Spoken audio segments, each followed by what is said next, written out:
Hello welcome back. ഇന്ന് നമ്മളൊരു പുതിയ റെസിപ്പിയാണ് നോക്കാൻ പോകുന്നത്. ഹറിയാസ് കിച്ചൺ ട്രീറ്റ്സ് ഇപ്പോൾ ആക്സസ് റെസിപ്പിയാണ്. പ്ലീസ് സബ്സ്ക്രൈബ് ചെയ്തിട്ട് സപ്പോർട്ട് ചെയ്യണേ. നമ്മളിപ്പോൾ ഒരു വെറൈറ്റി ആയിട്ടുള്ള എഗ് റൈസ് ആണ് നോക്കാൻ പോകുന്നത്. Let's get started. 2 സവാളാണ് എടുത്തിട്ടുള്ളത്. നമ്മൾ സ്ലൈസായിട്ട് മുറിച്ചിട്ട് അതിന് ഹാഫായിട്ടാണ് ഇവിടെ മുറിച്ചിട്ടുള്ളത്. നിങ്ങൾക്ക് എത്ര സവാള വേണോ അത്രയും എടുക്കാം, നിങ്ങളുടെ ഇഷ്ടം അനുസരിച്ച് എടുക്കാം. പിന്നെ ഇവിടെ 2 ടൊമാറ്റോസാണ് എടുത്തിട്ടുള്ളത്. അതിനെ ഞാൻ മിക്സിയിലിട്ടിട്ട് നന്നായിട്ട് ഫൈനായിട്ട് പേസ്റ്റ് ആക്കിയിട്ടാണ് എടുത്തിട്ടുള്ളത്. നിങ്ങൾക്ക് ചെറുതായിട്ട് ചോപ്പ് ചെയ്തിട്ടും ആഡ് ചെയ്ത് കൊടുക്കാം. ഇതുപോലെ നന്നായിട്ട് വെള്ളമൊന്നും ചേർക്കാണ്ട്, ടൊമാറ്റോയിൽ വെള്ളം ഉണ്ടാവില്ല, അപ്പോൾ അതേ മതിയാവും. അപ്പോൾ നമ്മളൊരു പാൻ വെച്ച് കൊടുക്കാം. അതിൽ ഞാൻ കോക്കനട്ട് ഓയിലാണ് ആഡ് ചെയ്തിട്ടുള്ളത്. നിങ്ങൾക്ക് കോക്കനട്ട് ഓയിലോ ഗീയോ എന്ത് വേണമെങ്കിൽ ആഡ് ചെയ്യുക. ഇവിടെ ഞാൻ കുറച്ച് കോക്കനട്ട് ഓയിൽ അധികമായിപ്പോയി, നിങ്ങൾ കുറച്ച് യൂസ് ചെയ്താൽ മതിയാവും. ഇപ്പോൾ നമ്മൾ എണ്ണ ചൂടായതിന് ശേഷം നമ്മൾ ചോപ്പ് ചെയ്ത സവാള ആഡ് ചെയ്ത് കൊടുക്കുക. ഇപ്പോൾ സവാള എല്ലാം നന്നായിട്ടൊന്ന് റോസ്റ്റ് ആവട്ടെ, നന്നായിട്ടൊന്ന് കളറെല്ലാം മാറി കുറച്ച് ഗോൾഡൻ ബ്രൗൺ ആവട്ടെ. അതുവരെയ്ക്കും നമുക്ക് ഒന്ന് സോട്ടേ ചെയ്ത് കൊടുക്കാം. ഇപ്പോൾ നമ്മൾ ഒരു ഹാഫ് സ്പൂൺ ജിഞ്ചർ പേസ്റ്റാണ് ആഡ് ചെയ്തിട്ടുള്ളത്. നിങ്ങൾക്ക് ചോപ്പ് ചെയ്തിട്ടും ജിഞ്ചർ ആഡ് ചെയ്ത് കൊടുക്കാം. ഗാർലിക് പേസ്റ്റും നിങ്ങൾക്ക് ആഡ് ചെയ്ത് കൊടുക്കാം, നിങ്ങൾ അല്ലെങ്കിൽ ചോപ്പ് ചെയ്തിട്ട് ആഡ് ചെയ്ത് കൊടുക്കാം. ഇതാ നമ്മളുടെ സവാള ഒക്കെ നന്നായിട്ട് മുരിയാൻ തുടങ്ങി. ഇപ്പം നമ്മൾ സോൾട്ട് ആഡ് ചെയ്ത് കൊടുക്കാം. ഞാനിവിടെ ആഡ് ചെയ്തിട്ടുള്ളത് പിങ്ക് സോൾട്ടാണ്. നിങ്ങൾക്ക് ഏത് വേണോ അത് ആഡ് ചെയ്ത് കൊടുത്തോളി. ഇപ്പോൾ എല്ലാം ഒന്ന് മിക്സാക്കി കൊടുക്കുക.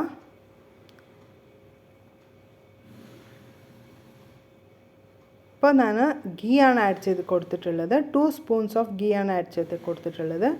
ഇത് ഓപ്ഷണലാണ്. ഗീ ആഡ് ചെയ്ത് കൊടുത്താൽ ടേസ്റ്റ് കുറച്ച് എൻഹാൻസ് ചെയ്യും. കുട്ടികൾക്ക് ഹെൽത്തിന് നല്ലതാണ്. കുട്ടികളിനോ ലേഡീസിനോ ജെൻസിനോ എല്ലാവർക്കും നല്ലതാണ്.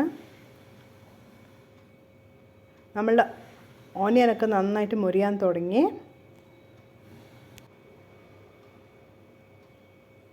മീഡിയം ഫ്ലെയിമിൽ വെച്ചിട്ട് നന്നായിട്ട് മൊരിച്ച് എടുത്ത് കഴിഞ്ഞു. ഇതുപോലെ നന്നായിട്ട് ഗോൾഡൻ ബ്രൗൺ ആയി കഴിഞ്ഞു നമ്മളുടെ സവാള. നിങ്ങൾക്കിത് ചെറിയ ഉള്ളിയിൽ ഉണ്ടാക്കിയ, ചെറിയ ചുവന്ന കുഞ്ഞു ഉള്ളിയിൽ അതിലുണ്ടാക്കിയ ഇനി ഹെൽത്തിയാണത്. ഇപ്പോൾ ഗരം മസാല 1/2 ടീസ്പൂൺ, മഞ്ഞൾപ്പൊടി 1/2 ടീസ്പൂൺ, മല്ലിപ്പൊടി 1/2 ടീസ്പൂൺ ആഡ് ചെയ്ത് കൊടുത്തു. കുറച്ച് കുരുമുളക് പൊടിയാണ് ആഡ് ചെയ്ത് കൊടുത്തിട്ടുള്ളത്. എല്ലാം ഒന്ന് നമുക്ക് മിക്സ് ആക്കി കൊടുക്കാം. മല്ലിപ്പൊടി 1 ടീസ്പൂണാണ് ആഡ് ചെയ്ത് കൊടുത്തിട്ടുള്ളത്. റെഡ് ചില്ലി പൗഡറാണ് ആഡ് ചെയ്ത് കൊടുത്തിട്ടുള്ളത്. നിങ്ങൾക്ക് എത്ര ക്വാണ്ടിറ്റി റൈസ് എടുക്കണോ അതിനനുസരിച്ച് മസാല കൂട്ടോ കുറയ്ക്കോ ചെയ്യുക. എല്ലാം ഒന്ന് പച്ചമണം പോണ വരെ എല്ലാം നമുക്ക് ഈ ഗീയിലും ഓയിലും നമുക്ക് നന്നായിട്ടൊന്ന് റോസ്റ്റാക്കി കൊടുക്കുക. ഇതാ നമ്മളുടെ എല്ലാ ഇൻഗ്രീഡിയൻസും ഒന്ന് റോസ്റ്റായി കളറെല്ലാം മാറി. ഈ സ്റ്റേജിൽ നമ്മൾ ചോപ്പ് ചെയ്തിട്ടുണ്ടാവും, അല്ലെങ്കിൽ നമുക്ക് ഇതുപോലെ പേസ്റ്റ് ആക്കിയ ടൊമാറ്റോ ആഡ് ചെയ്ത് കൊടുക്കുക. എന്നിട്ട് നന്നായിട്ട് ഈ പച്ചമണം മാറണ വരെ നമുക്ക് നന്നായിട്ട് ഇടയ്ക്കിടയ്ക്ക് ഇളക്കി കൊടുക്കണേ. മീഡിയം ഫ്ലെയിമിൽ വെച്ചിട്ട് നമുക്ക് അടി പിടിക്കാത്ത പോലെ ഇളക്കി കൊടുത്തുകൊണ്ടിരിക്കണേ. ഇത് ഓയിലൊക്കെ റിലീസ് ആവാൻ തുടങ്ങി. ഇത് വളരെ ടേസ്റ്റിയാണ്. നിങ്ങൾക്ക് രാവിലെയൊക്കെ റൈസിന് സ്കൂളിന് അല്ലെങ്കിൽ കോളേജ് ഓഫീസിനൊക്കെ വേണമെങ്കിൽ ഇത് രാത്രി ഉണ്ടാക്കി വെച്ചിട്ട് ഫ്രിഡ്ജിൽ സ്റ്റോർ ആക്കാൻ പറ്റും.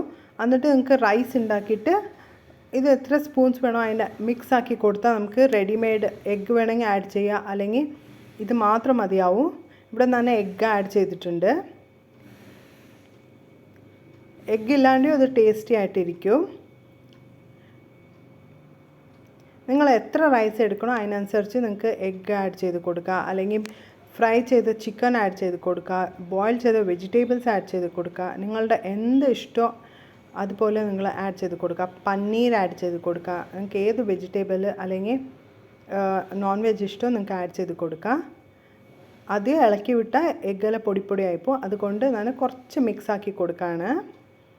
ഉപ്പ് നമ്മൾ ഓൾറെഡി ഇട്ടിട്ടുണ്ട്, അപ്പോൾ ടേസ്റ്റ് നോക്കിയിട്ട് പിന്നെ ഇപ്പോൾ ആഡ് ചെയ്ത് കൊടുത്താൽ മതിയാവും ഉപ്പ്. ഇത് അടുക്കി പിടിക്കാത്ത പോലെ ഇടയ്ക്കിടയ്ക്ക് മിക്സാക്കി കൊടുക്കണേ.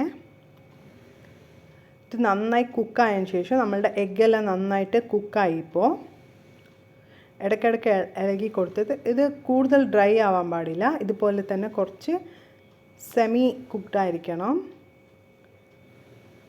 ഇപ്പം നമ്മളുടെ എഗ്ഗെല്ലാം നന്നായിട്ട് കുക്കായി. ഈ സമയത്ത് നമ്മൾ കുക്ക് ചെയ്ത് വെച്ച റൈസ്, നിങ്ങൾക്ക് ഏത് റൈസ് വേണമെങ്കിൽ ആഡ് ചെയ്ത് കൊടുക്കാം.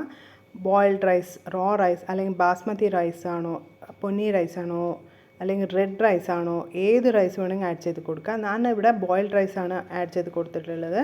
റെഡ് റൈസിൻ്റെ ബോയിൽഡ് റൈസാണ് ആഡ് ചെയ്ത് കൊടുത്തിട്ടുള്ളത്. നമ്മളുടെ റെസിപ്പി റെഡി ആയി. ഇനി നമുക്ക് നന്നായിട്ട് എല്ലായിടത്തും ഈ മസാല ആവണ പോലെ നമുക്ക് മിക്സ് ആക്കി കൊടുത്താൽ നമ്മളുടെ എഗ് റൈസ് റെഡിയാണ്.